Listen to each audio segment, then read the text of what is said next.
Hello you, welcome back to Geekism and welcome back to Geekism Studios, where we're carrying on with our Subnautica Ride today. I'll be honest with you, it's one of those videos where it's 20 minutes long, it's sped up sort of 8 or 9 times like usual, but when you actually look at it at the end, it doesn't look like much has got done, and it's basically because I just had a few little issues, a couple of crashes, but I didn't lose too much, to be honest with you, in the crashes this time, just little things that had to get done that were a bit funky. First of all, I had loads of people comment that they didn't like the fact that the ride just kind of clipped through everything. So, alright, I'll give it you. We're going to go and do it properly and have a gap. Need to make the arm here twist a little bit more so that it sort of disorientates you as you go into light speed. And a slight edit on the video as well there. It spends too long before we get into light speed. And that's mostly because in a moment you'll see when we bring in the second studio lot for the actual ride itself, we have to squish it all in a little bit. It's a lot of trial and error, this, to be honest with you. It's just the dark ride alone is pretty tricky to work with, the robo arm, but then also it's trying to keep everything inside of a decent sized building here. What I would probably have done if I was doing a different style of dark ride was build the whole thing in the open and then build the box around it afterwards, but I very much wanted it to be within the studio builds, so it means we are a little bit limited on the size we can do, and it means the ride's probably a little shorter than I would like it to have been, to be honest with you, but I still think what we're doing inside the ride is pretty cool. So first of all, we squish that one down there and add that one down there, because now we're going to have a next studio in here, which is going to give us the ride itself that we're going to preliminary throw down here. I've seen a few people who struggle to get the Omni tracking screen, I don't know what it's actually called, like the parabolic style screen, to fit the track, and what it is, there's actually a piece for it. You can just see at the bottom there's a piece, and what it does, it gives you a perfect semicircle 180 and kind of shows you where the screen needs to go, to be honest with you. The problem is it's pretty big, so, and obviously we're using this relatively smaller space and try my hardest to get at least one screen in. Ideally I would like two, because I would like two big sort of relatively shock moments using some of the larger creatures in the game, namely the Reaper and the Ghost Leviathan.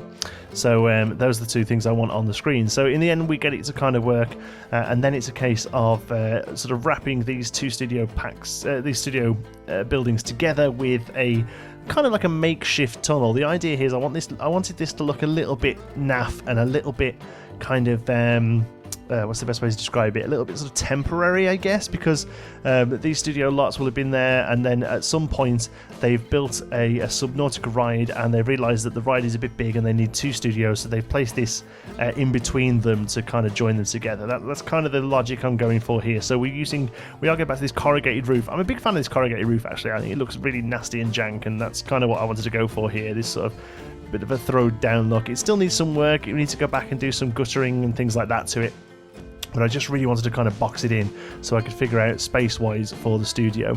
A few changes to the studio. The good thing is now is that these studios are relatively modular now, so I can kind of just sort of stretch them and squish them as I need to. Talking of which, I had a lot of people ask for these studios to go onto the workshop, so that has happened. The link is in the description, you'll find them there. The only thing I've done with them that's different to the ones I've got here is I've got rid of the thing that says Geekism Studios, and it just has a generic sort of studio lot logo now, so you can add your own logo onto there if you want to.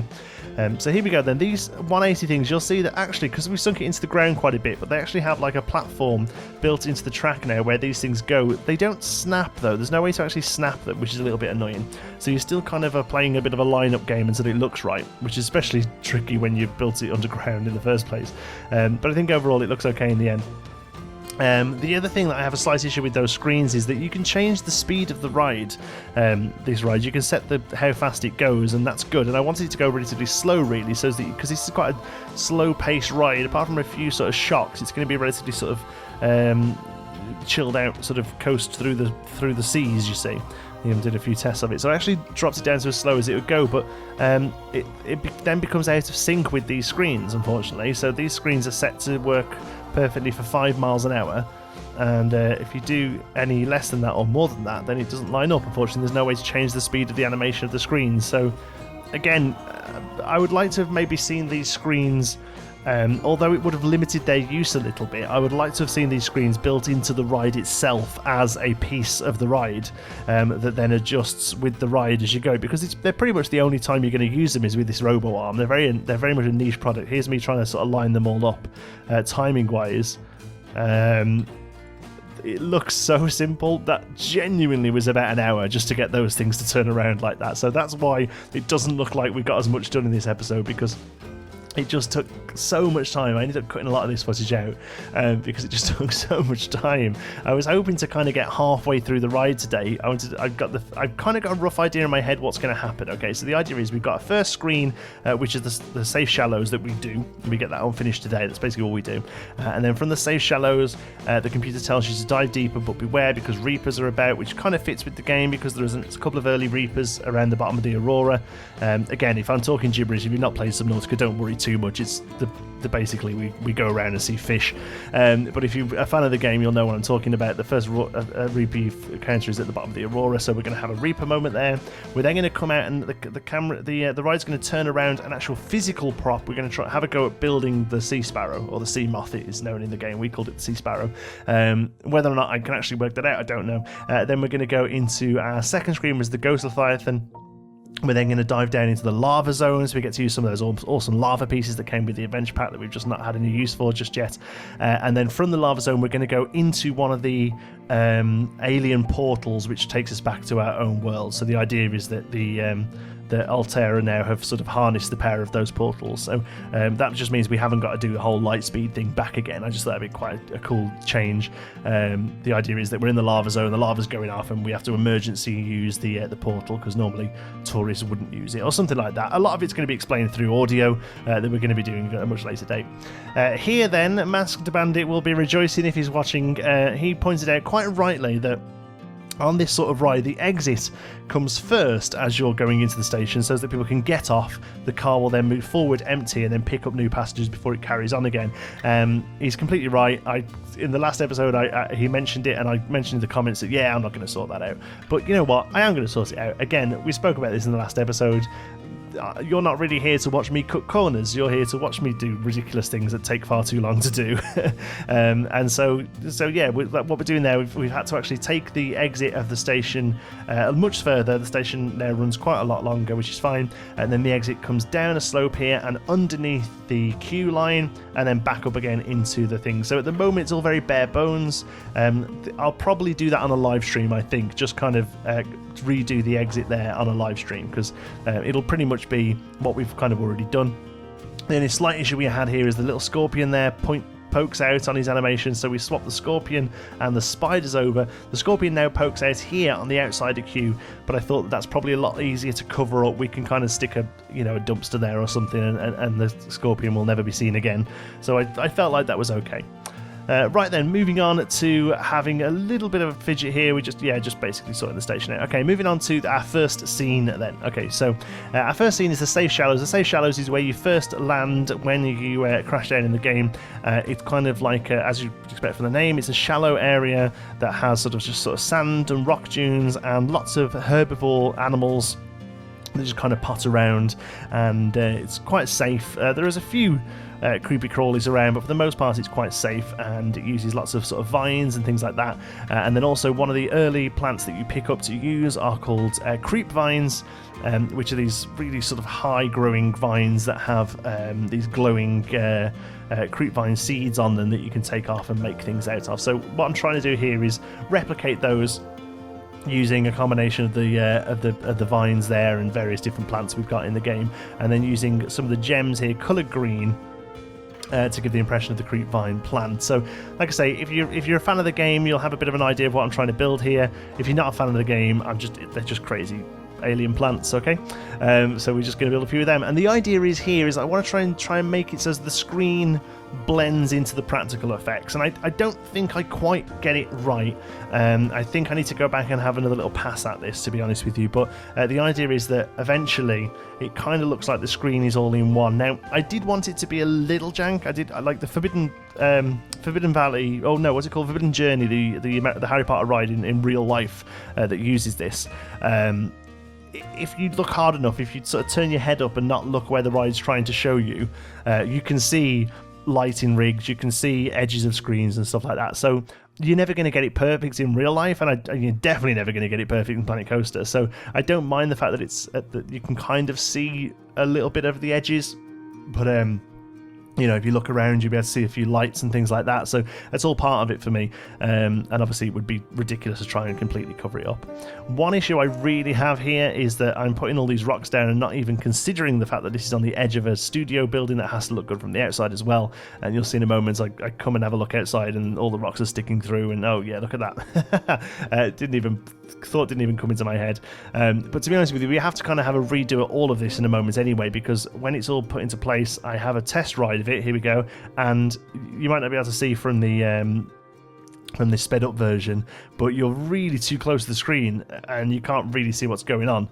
So rather than move the ride, because that's going to be really too tricky, I actually moved the whole studio forward, making this area shorter, this sort of light speed area shorter, and it gives us a bit of distance between this first screen and the ride track, which works out quite nicely. The next problem I have, is you'll see me play around with this quite a bit, is figuring out what the hell all these numbers mean, rotation, pitch, and all this. You can set the rotation from anywhere between minus 360 and plus 360. Okay, what does that mean? I generally have to sit there and keep tweaking the numbers until the robo arm kind of looks like it's pointing where I want it to. It's such a crazy science to get this thing working how you want it to. I kind of just accept it in a while and just kind of go with it, and to the point where there's going to be bits of the ride that are built around the fact that this of how the arm's moving, but it kind of works out. You get a little bit of a happy accident later on, you'll see why in a moment. So here we're just sort of building up using some rock work there to build into our next scene. So the idea is here, these the animals that you see on the screen there, they're called Gaso Pods, and they're kind of like a whale, small whale, dolphin-y kind of thing. They're herbivores, but they have a defense mechanism that if anyone gets close to them, they kind of squirt out these blobs of gas you can see on the screen there, and they explode, and it's a harmful, a noxious gas. We called them farty balls in the game, so these are farty balls. In fact, I think the screen is even called Farty Balls 1 or something like that. So they put out this gas and they hurt you, so they won't actually come up and bite you, but if you get too near to them, they'll put out this gas. And one thing I really wanted to do with this ride, which is something that the Harry Potter ride does, is that they kind of mix screen and practical effects. So here we've got the screen showing them spurt out their balls and shoot off the gas, but then actually wanted sort of coloured steam to come at you as well. And we actually go ahead and build a practical Gaso Pod in a moment. Whether or not it stays, I don't know. It's a bit jank, so but maybe a bit too jank, not jank in a good way.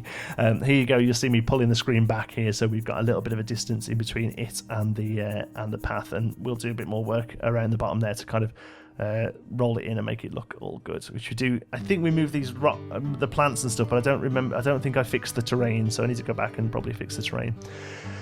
So yeah, the main thing is I want to try and mix practical effects and screen effects. So things like gas and bubbles and water, they're all very common things. Not necessarily gas, but mist and things like that.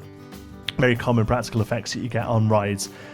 So that's something we're definitely going to add in to this. Unfortunately, it doesn't seem that the gas effect here, these mist effects we're using, or any of the ones I tried actually, show up on a ride POV, unfortunately. So although it looks quite good here when you're looking at them go past and the mist sort of spurts out at them, when you actually do the ride POV, it doesn't seem to work, unfortunately. So what I'll probably end up doing is cheating a little bit and adding some mist in post when I do the POV of this, because obviously I want this to work. I've also shared this on the Subnautica subreddit, and people are quite excited to see it over there. And obviously they're not going to know much about that. Well, some of them will play both games, but a lot of them won't know about the limitations of Planco and stuff like that. So I'll probably tart the POV up a little bit there to make it a bit more interesting for them.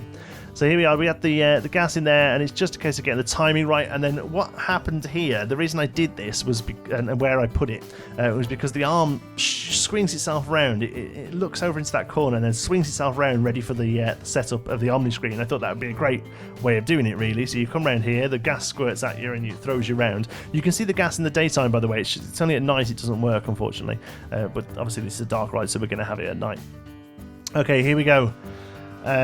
You're going to see my Achilles heel when it comes to this game, and that is building stuff out of art shapes. I'm not awful at signage. I'm no mass bandit, but I'm not awful at signage. But when it comes to this kind of thing, oh my god, I am really not great. And also, to be honest with you, there are some limitations to the system as well. The fact is we've only got these sort of shiny pieces of certain sizes, and the Gaso Pods has got sort of like scaly, browny grey skin, and it's very difficult to replicate in this. It does look very shiny, but that's not a bad workman playing his tools. I am crap at this sort of thing as well, to be honest. If anyone is better and fancies having a go at making a good Gaso Pod, feel free, stick it on the workshop. If I think it's good enough, I'll use it. But yeah, the one we make is a little jank, but it kind of does what it needs to do. Yeah, like I say, it is tricky because the original has really sort of gorgeously mottled skin, which is just something we really struggle to replicate. The only thing we get quite good with this that I'm pretty happy with is the tail. They have this huge bulbous tail, which is where the sort of gassy pods come from. And I actually think that looks pretty good and looks quite close to the source material. The eyes light up as well here, and I was struggling to kind of find eyes that worked. I ended up using these spooky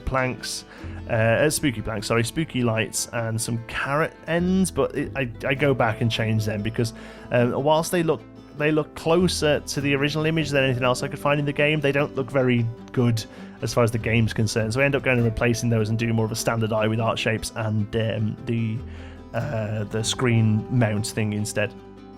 So here we go. They have these long noses. They kind of look like an elephant trunk almost. They're really great looking creatures, and like I say, they sort of potter around. They're kind of I guess like a walrus type character, They could probably do you damage if they had a go at you, but they've only got interest really in bothering around and drinking and eating kelp and things like that. So here we go. It takes me a moment to find the colour. This is actually Nicola finding the colour. I struggle with colours. And she said it was okay. She said the biggest problem is that even though the colour's probably quite close, the texture is so off that it makes it look wrong. And like I say, because we just have this big shiny texture, you can't really get close to the sort of the skin that they have. But like I say, the one thing we do get that looks pretty good is this big sort of gaseous bulbous tail that has these sort of spores on there. It's pretty gross, to be honest, but they have these spores on that squirt out and give off the gas. Excuse me, just taking a sip of a drink. So we add him in, and he becomes our first sort of shock, jump scare, I guess. We're going to add him in. Obviously, you can't animate him. But what we do is light him up, and but again, if you're looking for him, if you're looking past the big screen that the game wants you to see, the ride wants you to see, you can see him ready there. But that's just like real rides. I'm a bit of a sucker for doing this. I'm a bit naughty, really. Whenever I go on rides, I really struggle to look where they want me to look. I can't help but look around and try and figure out how they've done lighting and how they've done, how they've sort of cornered off areas and how they've used sort of like matte black to cover bits up and stuff like that. So yeah, I'm a bit of a naughty one for doing this, but it kind of helps because it gives me a bit more of an idea of how this sort of stuff works in rides, so that we can add it in Planet Coaster. So here he is, he goes in. He's a pretty good size, actually. He's pretty close to the size he would be in the game, to be honest. They're about this kind of big. This kind of big? They're about this kind of big. And then we add him in and then line him up like so. That's at the moment that light is floating. That light is floating. At the moment the light is floating. But obviously that will eventually be attached to the roof, and we will add a dark roof on this to kind of hide it all in. There we go, the screen comes on, the gas on the screen comes out, and then the gas in real life comes out as well, and it sort of throws you around, ready for the next scene, which is going to be us diving deeper into the sea, I guess.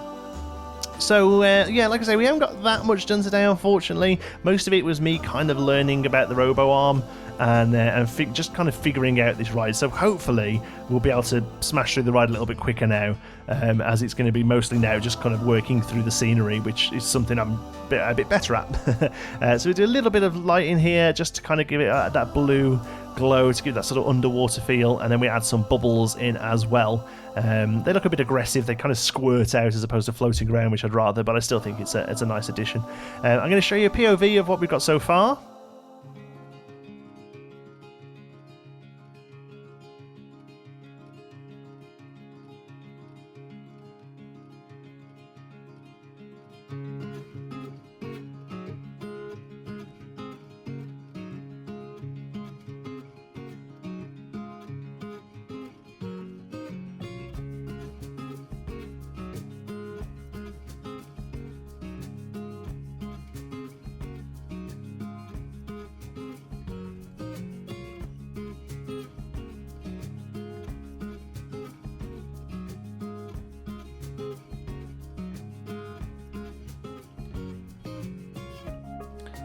There we go. So as you can see, there's still a lot of work to do there, a lot of tweaking with the ride, a lot of bits that still need doing. I noticed there was a few billboards that weren't working there for some reason. And obviously there's going to be a huge lighting and audio pass to kind of make the dark stuff look darker and the light stuff look lighter. But, you know, we've made progress. Whoever's idea it was to do a whole park full of dark rides, I want them to be shot. I know it was me, I know. But yeah, we'll get there in the end. Thank you so much for watching. I hope you enjoyed it. If you have, you can give us a like. It really does help at the channel. And if you're not already, don't forget to subscribe. Any thoughts, queries or suggestions, you can pop those down in the comments, and if you fancy a chat, you can find me on Twitter. I'm at JohnTSparrow. If you'd like to join in with the Geekism community, you can do so over on our Geekism Discord server. You'll find the link for that in the description. Thank you very much for watching. I'll see you in the next one.